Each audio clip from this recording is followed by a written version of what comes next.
கர்த்தருடைய பரிசுத்த நாமம் மகிமைப்படுவதாக.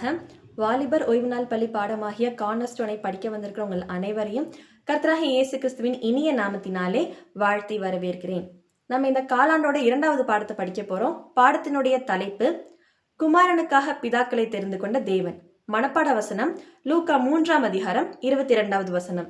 பரிசுத்த ஆவியானவர் ரூபம் கொண்டு புறாவை போல அவர் மேல் இறங்கினார். வானத்திலிருந்து ஒரு சத்தமும் உண்டாகி, நீர் என்னுடைய நேசகுமாரன், உம்மில் பிரியமா இருக்கிறேன் என்று உரைத்தது. இந்த பாடத்துக்குள்ள போறதுக்கு முன்னாடி நாம் ஒரு சிறிய ஜெபம் செய்வோம். எங்களை நேசித்து வழிநடத்துகிற எங்கள் அன்பின் நேச பிதாவே, ஆண்டவரே, நாங்கள் இந்த கார்னர்ஸ்டோன் பாடத்தை படிக்க போறோம். நாங்கள் நிறைய காரியங்களை தெரிந்துக்கிறதுக்கு தேவரீர் உதவி செய்யுங்க. நீங்க பேசுங்க, நாங்கள் கேட்கிறோம்.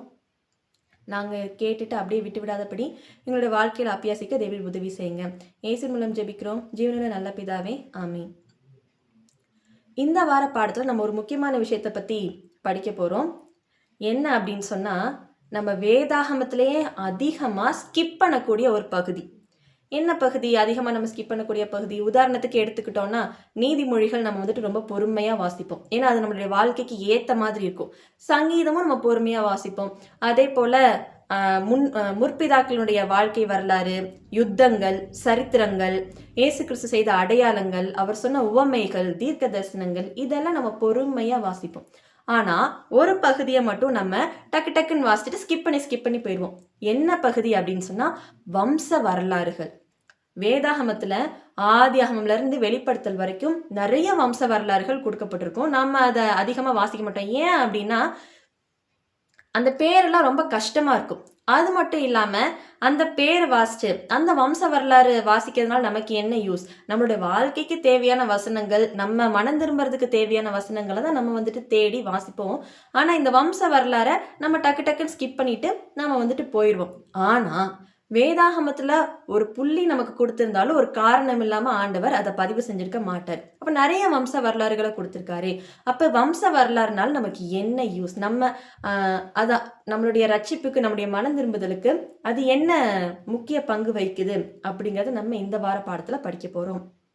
யாருடைய வம்ச வரலாறை பார்க்க போறோம் அப்படின்னு சொன்னா, இயேசு கிறிஸ்துவனுடைய வம்ச வரலாறு. இயேசு கிறிஸ்துவனுடைய வம்ச வரலாறு வேதாகமத்துல 2 இடங்கள்ல குறிப்பிடப்பட்டிருக்கு. ஒரு இடம் என்னன்னா, மத்தேயு 1ஆம் அதிகாரம், லூக்கா 3ஆம் அதிகாரத்துல இயேசு கிறிஸ்துவனுடைய வம்ச வரலாறு கொடுக்கப்பட்டிருக்கு. ஒரு முறைக்கு 2 முறை இந்த வம்ச வரலாறு கொடுக்கப்பட்டிருக்கு. அப்ப அதுல இருந்து நம்ம என்ன பாடங்களை கத்துக்க போறோம், நம்ம என்ன அதிகமா தெரிஞ்சுக்க போறோம், அதைதான் நம்ம இந்த வாரம் பார்க்க போறோம்.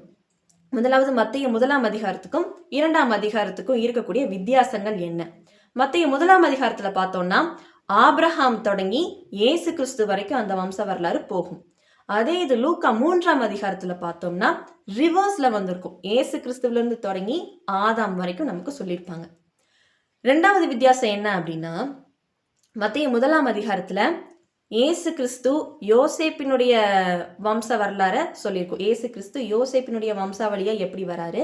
அதே போல லூக்கா 3ஆம் அதிகாரத்துல இயேசு கிறிஸ்து மரியாளினுடைய வம்சாவளியில எப்படி வராரு அப்படிங்கறத 2 உலக பிரகாரமான தகப்பனுடைய வம்ச வரலாறு, உலக பிரகாரமான தாயினுடைய வம்ச வரலாறு, 2 இதுலயும் நமக்கு சொல்லியிருக்கும். இதுல நம்ம இந்த வாரம் பார்க்க போறது வந்துட்டு மத்தேயு 1ஆம் அதிகாரத்தை பேஸ் பண்ணின வம்ச வரலாறு தான். இது 2த்துக்கும் ஏன் இப்படி வித்தியாசமா கொடுத்துருக்காங்க, அதுல என்ன நம்ம பார்க்க போறோம் அப்படிங்கறது இந்த வாரம் நம்ம கத்துக்க போறோம். முதலாவது காரியம், வம்ச வரலாறு ஏன் ரொம்ப முக்கியத்துவம்? இயேசு கிறிஸ்து தான் இந்த உலக ரட்சகர் அப்படிங்கிறத நமக்கு தெரியப்படுத்துறது இந்த வம்ச வரலாறு தான். முதலாவது என்ன அப்படின்னா, பழைய ஏற்பாட்டுல நிறைய தீர்க்க தரிசனங்கள் சொல்லியிருக்கு. இயேசு கிறிஸ்து உலகத்தின் மேசியா, உலகத்தின் ரட்சகர், தாவீதின் வம்சாவளியில பிறப்பாரு அப்படின்னு சொல்லிட்டு. அதே மாதிரி புதிய ஏற்பாட்டிலையும் 17 இடங்கள்ல இவர் தாவீதின் குமாரன் அப்படின்னு நிறைய பேர் சாட்சி கொடுத்திருப்பாங்க. அதே இந்த வம்ச வரலாறு நம்ம பார்த்தோம்னா, மத்தேயு 1ஆம் அதிகாரம் 1ஆம் வசனத்துல ஆபிரகாமின் குமாரனும் தாவீதின் குமாரனுமாகிய இயேசு கிறிஸ்துன்னு 1வது வசனத்திலேயே நமக்கு சொல்லியிருப்பாங்க. அதே போல அந்த வம்ச வரலாறுல பார்த்தோம்னா, ஆபிரகாம் தொடங்கி தாவீதின் வம்சாவழியா இயேசு கிறிஸ்து எப்படி வராரு அப்படிங்கிறத நமக்கு தெளிவா எடுத்து காமிச்சிருப்பாங்க. அப்ப இதுல இருந்து இயேசு கிறிஸ்து தான் உலகத்தின் ரட்சகர், அவர் தான் வர இருக்கிற மேசியா அப்படிங்கிறத இந்த உலகம் கண்டு கொள்றதுக்கான ஒரு அடையாளம், முக்கிய பங்கு இந்த வம்ச வரலாறுக்கு இருக்கு. அதே போல யோசேப்பு வந்துட்டு இயேசு கிறிஸ்துக்கு ஒரு பயாலஜிக்கலான ஃபாதர் கிடையாது. ஏன்னா இயேசு கிறிஸ்து பரிசுத்த ஆவியினால பிறந்தாரு. ஆனாலும் உலக பிரகாரமான தகப்பனும் சரி தாயும் சரி 2 பேருமே தாவீதின் வம்சாவளியில தான் பிறக்கிறாங்க. தாவீதின் வம்சாவளியில தான் 2 பேருமே இயேசு கிறிஸ்துக்கு பிறக்கிறாங்க அப்படிங்கிறது இந்த வம்ச வரலாறுல நம்ம தெரிஞ்சுக்கலாம். இது முதலாவது காரியம். 2வது காரியம், நம்ம தாவீதின் வம்சம் தாவீதின் வம்சம்னு சொல்றோமே, அப்ப இந்த தாவீது எப்படிப்பட்டவரா இருந்தாரு, அவருடைய வாழ்க்கையை நம்ம கொஞ்சம் பார்க்கணும். தாவீது ஆண்டவருக்கு பிரியமில்லாத ஒரு சில காரியங்களை செய்திருக்காரு. அப்ப தாவீதின் வம்சாவளியில இயேசு கிறிஸ்து பிறக்கிறாரே, அப்ப தாவீது செய்த பாவங்களை வேதாகமம் மறைக்குதா அப்படின்னு சொன்னா இல்ல. தாவீது என்ன பாவம்லாம் செய்தாரோ, அவர் எப்படி மனம் திரும்பி ஆண்டவர்கிட்ட வந்தாரு அப்படின்னு எல்லாமே நமக்கு மறைக்காம ஆண்டவர் அதை வெளிப்படுத்தி கொடுத்திருக்காரு. அப்ப இதுல இருந்து நமக்கு என்ன தெரியுது அப்படின்னு சொன்னா, ஆண்டவர் நீதி உள்ளவர். எந்த பாவத்தையும் அவரு சாதாரணமா விடுறதும் கிடையாது. அது மட்டும் இல்லாம அந்த பாவத்துக்காக நம்ம மனம் வருந்தி மனம் திரும்பி அவர்கிட்ட போனோம்னாலும் அது ஆண்டவர் நமக்கு மன்னிக்கிற தேவனா இருக்கிறாரு. அதே போலதான் தாவீதுக்கு அவர் மன்னிச்சாரு. ஏன்னா தாவீதின் வம்சாவளியில தான் இயேசு கிறிஸ்து பிறக்கிறாரு அப்படிங்கிறது வாக்குத்தத்தம், தீர்க்க தரிசனம். தாவீது பாவம் பண்ணிட்டாரே அப்படிங்கிறதுனால அந்த ஆசீர்வாதத்தை ஆண்டவர் தாவீது கிட்ட இருந்து எடுக்கவே இல்லை. தாவீது மனம் திரும்பி ஆண்டவருடைய இருதயத்துக்கு ஏற்றவரா நடக்கும்போது ஆண்டவர் அந்த பாவங்கள்லாம் மன்னித்து அவருக்கு மீண்டுமாக அந்த ஆசீர்வாதத்தை கொடுக்கிறாரு. தாவீதின் வம்சாவளியிலே இயேசு கிறிஸ்து உலகத்தின் இரட்சகர் பிறக்கிறாரு. அதே போல நம்மளும் பாவம் செய்திருந்தாலும் மனம் திரும்பி ஆண்டவர்கிட்ட வந்தோம், அவருக்கு இருதயத்துக்கு ஏற்ற மாதிரி நம்ம நடந்தோம் அப்படின்னு சொன்னா நமக்கு நிறைய ஆசீர்வாதங்களை ஆண்டவர் கொடுத்திருக்காரு. அதை ஆண்டவர் திருப்பி எடுக்கவே மாட்டாரு. அதிகமான ஆசீர்வாதங்களை நமக்கு கொடுப்பாரு அப்படிங்கிறத நம்ம இந்த பாடத்துல இருந்து நம்ம தெரிஞ்சுக்கிறோம். அதே போல இந்த வம்ச வரலாறுல பார்த்தோம்னா ரொம்ப கேள்விக்குறியான ஒரு காரியங்கள்லாம் இருக்கும். என்ன அப்படின்னு சொன்னா, ஆதியில யூதர்கள் எப்படி இவங்க வம்ச வரலாறுல சொல்லுவாங்க அப்படின்னு சொன்னா, ஃபுல்லா ஆண்கள் பேர் தான் போட்டிருப்பாங்க. பெண்களுடைய பேர் வம்ச வரலாறுல வரவே செய்யாது. ஆனா மத்தேயு 1ஆம் அதிகாரத்துல நம்ம பார்த்தோம், இந்த வம்ச வரலாறுல 4 பெண்களோட பேர் இடம் பெற்றிருக்கும். இது ஏனோ தானோ சும்மா இயல்பா அந்த பெண்களுடைய பேர் இடம் பெற்றிருக்கு அப்படின்னு சொல்லிட்டு நம்ம நினைக்க கூடாது. வேணும்னே ஆண்டவர் இதை என்ன பண்ணியிருக்காருன்னா பதிவு பண்ணியிருக்காரு. ஏன் அப்படின்னு சொன்னா, கிறிஸ்துவுக்குள்ளாக என்ன ஆண் வேற பெண் வேற கிடையாது. எல்லாருமே ஆண்டவருக்குள்ள சமமா ஆண்டவர் என்ன பண்ணியிருக்காரு அப்படின்னா அவருக்குள்ள உள்ளடக்கி இருக்காரு அப்படின்னு சொல்லிட்டு நம்ம பார்க்கிறோம். இந்த 4 பெண்களை நம்ம எடுத்துக்கிட்டோம்னா, இந்த 4 பெண்களுமே அதாவது புறஜாதியாரா இருப்பாங்க. அதாவது ரூத், பத்ஷிபா, அப்புறம் ராகாப், அப்புறம் தாமர். இதுல ரூத் ஒரு மோவாபிய பெண், ராகாப் எரிகோல இருக்கக்கூடிய பெண். அப்ப இந்த 4 பேரும் பார்த்தோம் அப்படின்னு சொன்னா 4 பேருமே என்ன யூதர்கள் கிடையாது. இவங்க என்னன்னா புறஜாதியாரா இருக்காங்க.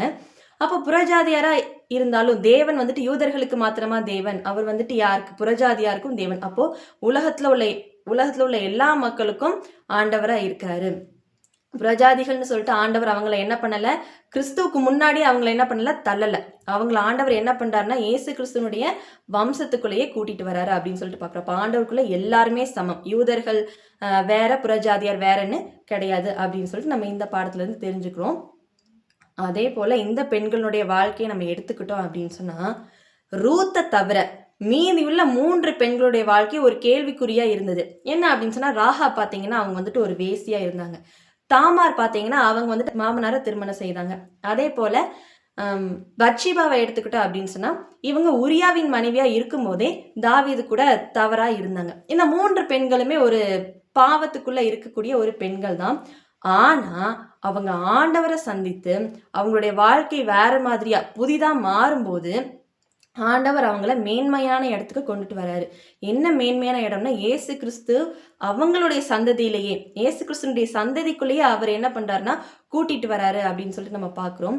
நம்மளோட பாவங்கள் ரத்தாம்பர சிவப்பா இருந்தாலும், எவ்வளோ பெரிய பாவங்களை நம்ம பண்ணியிருந்தாலும் மனம் திரும்பி ஆண்டவருக்கு உண்மையா இருந்தோம், நம்மளுடைய முன்னிலைமை காட்டிலும் பின்னிலைமை ஆண்டவருக்கு பிரியமா இருந்துச்சுன்னா ரொம்ப மேன்மையான இடத்துக்கு ஆண்டவர் நம்மளை கூட்டிட்டு போவார் அப்படிங்கிறது இந்த பெண்களுடைய வாழ்க்கையில இருந்து நம்ம எடுத்துக்கலாம். ஏன்னா படிச்சுக்கலாம். ஏன்னா சாரால் இருக்காங்க, ரெபேக்கால் இருக்காங்க, எத்தனையோ பெண்கள் ஆண்டவருக்கு பயந்த பெண்கள்லாம் இருக்காங்க. ஆனா அவங்கெல்லாம் பதிவு செய்யாம இப்பேற்பட்ட ஒரு பெண்களை வேதாகமம் நமக்கு காமிக்குது. அப்ப இதுல இருந்து என்ன தெரியுது, பாவிகள் ஆண்டவர் வந்துட்டு நீதிமான்களை அல்ல பாவிகளையே ரட்சிக்க வந்திருக்காரு. அப்போ நம்மளும் நிறைய பாவங்களை செய்திருப்போம். பாவம் செஞ்சுட்டோமே ஆண்டவர்கிட்ட எப்படி போறது அப்படிங்கிற ஒரு தயக்கம் இல்லாம ஆண்டவர் நம்மளுடைய இருதயத்தை ஒப்பு கொடுத்து அவருக்கு பிரியமான பிள்ளையா நடந்தோம் அப்படின்னு சொன்னா நம்மளை ஆண்டவர் எப்பேற்பட்ட நிலைமையில இருந்தாலும் ஏற்றுக்கொள்ளக்கூடிய தேவனா இருக்காரு. அவர் கிருபையுள்ளவர், இரக்கமுள்ளவர், மன்னிக்கிற தேவனா இருக்காரு அப்படின்னு சொல்லிட்டு இந்த பாடத்துல இருந்து நம்ம தெரிஞ்சுக்கிறோம். அப்ப வம்ச வரலாறு வந்துட்டு ரொம்ப ரொம்ப முக்கியம். நம்ம அதை வாசிக்கும் போது ஆண்டவர் நமக்கு நிறைய காரியங்களை நம்ம மனம் திரும்புறதுக்கு ஏற்ற காரியங்களை ஆண்டவர் சொல்லி கொடுக்கிற தேவனா இருக்காரு. அவருடைய கிருபையும் இரக்கத்தையும் நம்ம பயன்படுத்தி மேன்மையான இடத்துக்கு போகணும். ஆண்டவருக்கு பிரியமுள்ள பிள்ளைகளா இருப்போம். தேவன் தாமே நம்மை ஆசிர்வதிப்பாராக. ஒரு சிறிய ஜெபம் செய்வோம். எங்களை நேசித்து வழிநடத்துகிற எங்கள் அன்பின் நேச பிதாவே, ஆண்டவரே இந்த கார்னர்ஸ்டோன் பாடத்தை படிக்கிறதுக்கு தேவரீர் உதவி செய்தீங்க. ஆண்டவரே உம்முடைய அன்பு, உம்முடைய கிருபை இரக்கம் எவ்வளவு பெரியது என்று ஆண்டவரே உம்முடைய வம்ச வரலாறுலேருந்து நாங்கள் தெரிஞ்சுக்கிட்டோம். ஆண்டவரே தகப்பனே எங்களுடைய எல்லா பாவங்களையும் மன்னித்து ஆண்டவரே ராகாபை ஆண்டவரே உம்முடைய குடும்பத்தில் சேர்த்தது போல மேன்மையாக வைத்தது போல பாவிகளையும் ஆண்டவரை நீங்க உயர்ந்த இடத்துல வைத்தது போல எங்களையும் தேவரீர் ஆண்டவரை ஏற்றுக்கொண்டு உம்முடைய குடும்பத்துல சேர்ப்பீர் என்று விசுவாசிக்கிறோம். தகப்பனே நீங்களே பாதுகாத்துக் கொள்ளுங்க, பலப்படுத்துங்க. இதை பார்த்து கொண்டிருக்கிற கேட்டுக்கொண்டிருக்கிற ஒவ்வொரு பிள்ளைகளையும் ஆசீர்வதிங்க. அவர்களுடைய வாழ்க்கையில நீங்க பெரிய காரியங்களை செய்ய வேண்டுமாய் ஜெபிக்கிறோம். எல்லாவற்றையும் உம்முடைய கருத்துல ஜெபிக்கிறோம். ஆண்டவரே இயேசு மூலம் ஜெபிக்கிறோம். நல்ல பிதாவே, ஆமீன்.